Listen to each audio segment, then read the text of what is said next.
présente mes condoléances à notre maman et à nos enfants.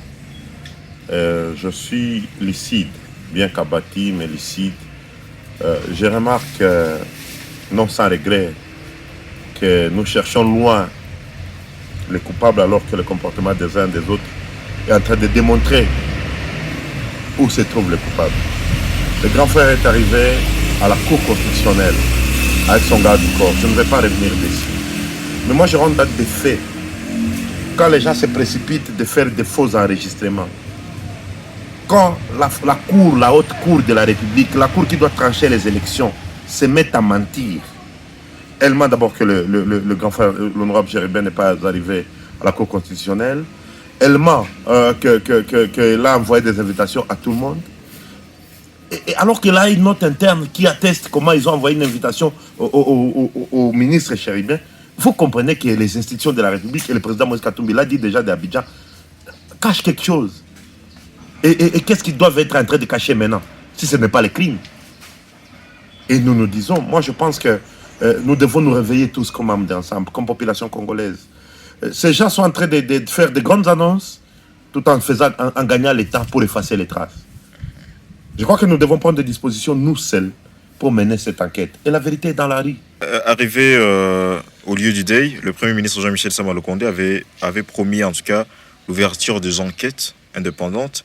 Est-ce que vous croyez dans la justice congolaise afin que la vérité soit connue? C'est de la pourriture. Même Félix Tshisekedi lui-même ne croit pas dans cette fameuse justice. Il faut voir comment le président de la Cour constitutionnelle, c'est cette cour-là qui doit proclamer à la fin les résultats des élections en RDC.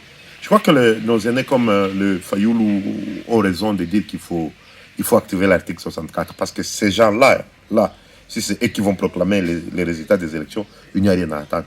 Un président de la Cour qui ment à haute voix, qu'est-ce qui reste de la République démocratique du Congo?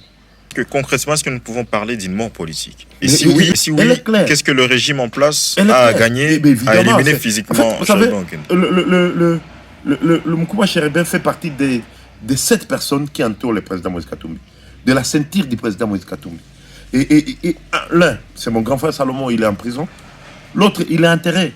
Il ne reste que 5 personnes qui eux aussi, étaient censés avoir peur s'ils n'appartenaient pas au système Katumbi. On cherche à nous intimider, on cherche à nous faire taire. On sait que c'est l'homme le plus puissant, c'est le candidat le plus fort. Il faut neutraliser tous ses collaborateurs intelligents qui sont autour de lui. C'est ça.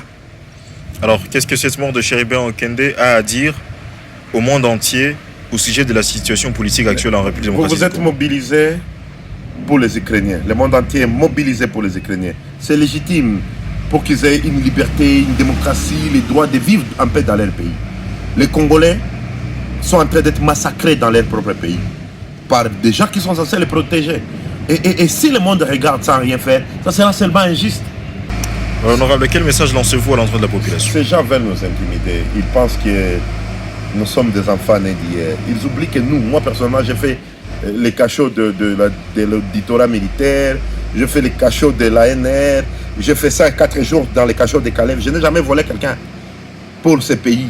Ça veut dire, les jets qu'ils sont en train de faire, malheureusement, qui commencent à coûter des vies à des pères de famille, c'est un jet dangereux.